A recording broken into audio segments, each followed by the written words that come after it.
Everyone, कैसे हैं आप सभी स्टूडेंट। तो आज की इस वीडियो में मैं आप सभी बच्चों को FYP semester 2 major paper 2 history यानी कि इतिहास का MJ2 का आप सभी बच्चों का 15 नंबर का टोटल 6 सवाल पेपर पूछा जाता है, लेकिन कोई 4 आपको बनाना रहता है। तो 60 नंबर का क्वेश्चन मैं आपको इस वीडियो में बता दूंगा, जिससे आप सभी बच्चों का मेजर पेपर 2 पूरा कंप्लीट हो जाएगा। तो चलिए शेयर कर दीजिएगा अगर आपको लगे ये वीडियो आपके लिए हेल्पफुल है, और दोस्तों को भी बता दीजिएगा, ठीक है। और जितना हो सके दोस्तों को जोड़िएगा चैनल पे, ताकि उनको भी एग्जामिनेशन में कोई भी दिक्कत ना, उनका एग्जामिनेशन बेहतर जा पाए। तो चलिए वीडियो को हम लोग शुरू करते हैं। सबसे पहले आप सभी बच्चों को मैं सिलेबस बता दूंगा, क्योंकि आप सभी बच्चों को सिलेबस मालूम नहीं रहता तो आप लोग इंटरनेट पे कहीं से भी कुछ भी पढ़ लेते हैं, जो कि कभी सही नहीं रहता, ठीक है। क्योंकि आप लोग ना देखते हैं यूनिवर्सिटी का नाम, ना देखते हैं सिलेबस, बस देखते हैं क्वेश्चन पेपर, जो कि गलत निकलता है। तो पहला ही आपको पेपर का नाम क्या है, हिस्ट्री ऑफ वर्ल्ड सिविलाइजेशन, जिसमें आपको यूनिट 1 में इजिप्ट के बारे में पढ़ना है। ओल्ड किंगडम राइज हो गया, मतलब ये सारा इजिप्ट के बारे में पढ़ना है। यूनिट 2 में मेसोपोटामिया के बारे में पढ़ना है, जिसमें सुमेरियन हो गया, बेबीलोन हो गया, हम्मुरबी हो गया, ठीक है। ये सब पढ़ना पड़ेगा। फिर सुमेरियन के बारे में पढ़ना है आपको, असायरन से, कसाइट से हमारे पास कंट्रीब्यूशन क्या था इजिप्ट का, ये बताना है। तो मैं आपको यहाँ पर यूनिट के हिसाब से, मतलब आपका टोटल जो यूनिट है, जिसमें सबसे पहले हमने आपको बताया कि इजिप्ट के बारे में पढ़ना है। तो चलिए इजिप्ट से आपका 15 नंबर का जो सवाल पूछा जाएगा वो बता रहा हूँ यहाँ पर, ठीक है। देखिए पहला सवाल नोट डाउन करिएगा कि मिस्र के पुरातन साम्राज्य, जिसे हम लोग ओल्ड किंगडम के नाम से जानते हैं, के उदय के कारणों का यहाँ पर क्या करना है, वर्णन करने बोला गया कि मिस्र का जो पुरातन समाज है उसके उदय के पीछे क्या कारण थे, इसका वर्णन आप करिए। क्वेश्चन नंबर 2 में जो पुरातन साम्राज्य यानी जो ओल्ड साम्राज्य है, ठीक है, उसकी जो शासन व्यवस्था है और प्रशासनिक संरचना का विश्लेषण करना है कि मान लीजिए जो मिस्र का पुरातन सभ्यता चल रहा था, पुरातन साम्राज्य था, वो किस प्रकार शासन व्यवस्था को चलाता था और वहाँ का प्रशासनिक संरचना कैसे था, ताकि वो इतने बड़े क्षेत्र पर अपना कह सकते हैं इतने अच्छे से काम कर पाए। इसके बारे में बताना पड़ेगा आपको, इसके बारे में विश्लेषण करने बोला गया। तो ये 2 सवाल जो यहाँ दिख रहे हैं ये बहुत ज़्यादा इंपॉर्टेंट सवाल है, 15 नंबर से पूछा जाएगा, याद रखिए ये सब सवाल, ठीक है। अगला क्वेश्चन नंबर 3 की अगर हम बात करें, तो जैसे अभी हमने पुरातन के बारे में पढ़ा, तो मिस्र में देखिए जो मध्य साम्राज्य था, जिसे हम लोग मिडिल किंगडम जानते हैं, इसकी भी देखिए कुछ प्रमुख विशेषताएं हैं।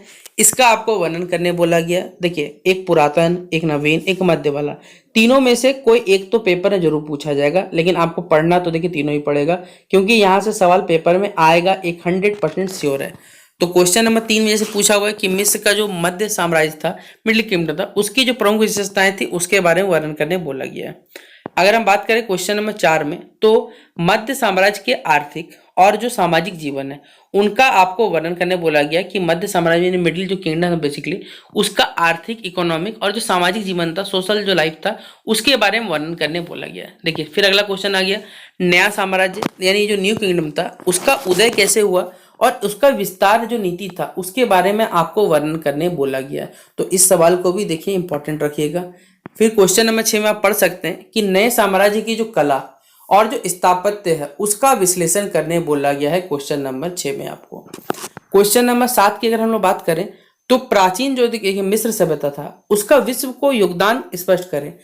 ये सवाल 5 नंबर में भी आ सकता है। देखिए यहाँ पर अगर लिख दिया जाएगा कि उसके योगदान के बारे में 2 विशेषताएं बताएं या फिर उनके 2 महत्वपूर्ण योगदान बताएं, इस प्रकार से सवालों को चेंज करके पूछ सकता है। तो 15 नंबर के लिए इंपॉर्टेंट है ही ये सब सवाल, लेकिन साथ साथ यहाँ से 5 नंबर के भी कुछ सवाल आपको पेपर बन सकते हैं, क्योंकि 5 नंबर का उम्मीद करता हूँ आपको पैटर्न मालूम होगा कि जो ग्रुप ए है या जिसे खंड का कहते हैं आप लोग, वो ग्रुप ए 15 नंबर का रहता है, ग्रुप बी 60 नंबर का रहता है। 15 में अगर 15 में 5 नंबर का 2 सवाल रहता है, बाकी यहाँ तो 15 नंबर 6 सवाल है, कोई 4 बना दिए, 60 नंबर मिल जाएगा आपको। जैसे अभी हमने इजिप्ट के बारे में पढ़ा, तो उसी प्रकार यहाँ मेसोपोटामिया से जुड़ा हुआ सवाल आता है कि जो सुमेरियन सभ्यता थे उसका उदय और प्रमुख जो उपलब्धि थी, सुमेरियन सभ्यता की जो उपलब्धियां थी उनके बारे में आपको वर्णन करने बोला गया क्वेश्चन नंबर 8 कि सुमेरियन सभ्यता है वो उदय किस प्रकार हुआ और इसकी जो उपलब्धियां थी, क्या क्या इसके खासियत था, इस कह सकते हैं सुमेरियन सभ्यता का, इसके बारे में आपको वर्णन करने बोला गया है। अगला क्वेश्चन नंबर 9 जो है, जिसमें बताना है जो बेबीलोन साम्राज्य है, ठीक है, यहाँ पर बाबिलोन लिखा के गलत हो गया, यहाँ बेबीलोन जो साम्राज्य है उसके शासन, जो समाज हो गया और आर्थिक व्यवस्था का क्या वर्णन करने बोला गया कि बेबीलोन साम्राज्य में जो शासन व्यवस्था चलती थी, जो समाज व्यवस्था चलती थी और आर्थिक जो व्यवस्था चल रही थी, उसका आपको यहाँ पर वर्णन करने बोला गया, जिसके बारे में बताइएगा तो आपको 15 नंबर मिल जाएगा। अगला क्वेश्चन हमारे पास क्वेश्चन नंबर 10 में पूछा गया है कि हम्मुराबी और उसकी जो विधि संहिता, जिसे हम लोग कोड ऑफ हम्मुराबी कहते हैं, इसका क्या महत्व है आपको बताने बोला गया कि हम्मुराबी क्या है। मान लीजिए और हम्मुराबी में देखिए जो विधि संहिता चलती थी, कोड ऑफ हम्मुराबी चलती थी, उसका महत्व क्या है बताइए। अगला है कसाइटस का उदय जो हुआ और योगदान जो था समाज के प्रति, उसके बारे में बताना है। ठीक है। अगला क्वेश्चन है असारियन सभ्यता या साम्राज्य जिसे कहा जाता था, मजबूत सेना थी इसके पास, इसका जो शासन काल था, सैन्य संगठन था और संस्कृति का विश्लेषण करने बोला गया कि असारियन साम्राज्य के शासन, सैन्य संगठन और संस्कृति का आपको विश्लेषण यहाँ पर बताने बोला गया। क्वेश्चन नंबर 13 में यहाँ पर है कि मिस्र और जो सुमेरियन सभ्यता थी, दोनों का योगदान के बारे में बताना है, लेकिन एक तुलनात्मक के रूप में आपको बताना है। यहाँ पर दोनों को तुलना करना है कि मिस्र सभ्यता और जो सुमेरियन सभ्यता है, दोनों को योगदान के बीच में एक तुलनात्मक प्रकार से आपको यहाँ पर बताना पड़ेगा, जिसके लिए आपको 15 नंबर दिए जाएंगे। अगला यूनिट 2 है, जिसमें आपको मालूम है चाइना है हमारे पास। तो चाइना में क्या है, सांग वंश की जो राज्य संरचना थी और जो सामाजिक संगठन था, उसके बारे में आपको यहाँ पर वर्णन करने बोला गया कि सांग वंश का राज्य जो संरचना हुआ और उसका सामाजिक संगठन था वो किस प्रकार बनकर तैयार हुआ या उसके बारे में क्या महत्व था, सब बता दीजिए यहाँ पर। अगला क्वेश्चन नंबर 2 में पूछा हुआ यहाँ पर आपसे कि सांग वंश की धार्मिक मान्यताओं और जो रहस्यमय पक्ष थे, यानी मिस्ट्री ऑफ जिया का आपको यहाँ पर विश्लेषण करने बोला गया है। अगला आपको मालूम चाओ डायनेस्टी, ठीक है, जो चाओ वंश के बारे में, चाओ वंश के शासन और जो आर्थिक संरचना थी उनका आपको यहाँ पर वर्णन करने बोला गया क्वेश्चन नंबर 3 में। क्वेश्चन नंबर 4 में प्राचीन चीनी सभ्यता का विश्व को योगदान क्या है, इसके बारे में आप यहाँ स्पष्ट करें कि प्राचीन चीनी सभ्यता को विश्व का योगदान क्या है, इसके बारे में आप यहाँ पर बताइए। ठीक है। अगला हमारे पास है चीन में कागज, बारूद, मुद्रण और कंपास से आविष्कार। ये बहुत बेहतरीन सवाल है, ये पेपर एमसीक्यू भी आता है कि चीन ने विश्व को कौन से 4 चीजें दी थी। कागज था, मतलब पेपर भी दिया भैया, बारूद भी दिया, मुद्रा भी दिया, तो वहां पर कपास भी दिया। हमारे कंपास नहीं, कपास बोलो, माफ करिएगा, कंपास था, जो मैग्नेटिक कंपास था, उसके बारे में आप आविष्कार बताना है। तो ये भी सवाल इंपॉर्टेंट है 15 नंबर के लिए। यूनिट 3 में ग्रीस और रोम के बारे में, जिसमें आपको होमोरिक युग यानी जिसे हम लोग होमोरिक एज के नाम से जानते हैं, इसकी जो प्रमुख विशेषताएं थी, इसका आपको यहाँ पर वर्णन करने बोला गया क्वेश्चन नंबर 1 में। क्वेश्चन नंबर 2 में स्पार्टो के संविधान और शासन व्यवस्था का विश्लेषण करने यहाँ पर आपको बोला गया क्वेश्चन नंबर 2 में। क्वेश्चन नंबर 3 में स्पार्टन साम्राज्य की या स्पार्टन समाज की संरचना और विशेषताओं का यहाँ पर वर्णन करने बोला गया है। क्वेश्चन नंबर 4 में रोमन साम्राज्य का पतन जो हुआ था, इसको स्टार मार्क कर लीजिए, स्टार मार्क करिए सवाल को। रोमन साम्राज्य के पतन के जो कारण थे, इसके क्या कारण थे, इसका विश्लेषण करिएगा। 15 नंबर में आता है ये सवाल, वीवीआई कर लीजिए। यूनिट 4 में हड़प्पन सिविलाइजेशन पढ़ना है आपसे बच्चों, यानी हड़प्पा सभ्यता पढ़ना है।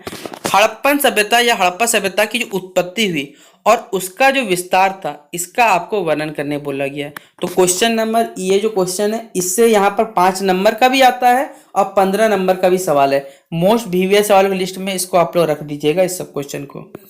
अगला क्वेश्चन है हड़प्पा सभ्यता की जो प्रमुख विशेषताएं थी, इस सभ्यता की क्या विशेषताएं थी, इसका आपको विश्लेषण करने बोला गया क्वेश्चन नंबर 2 में।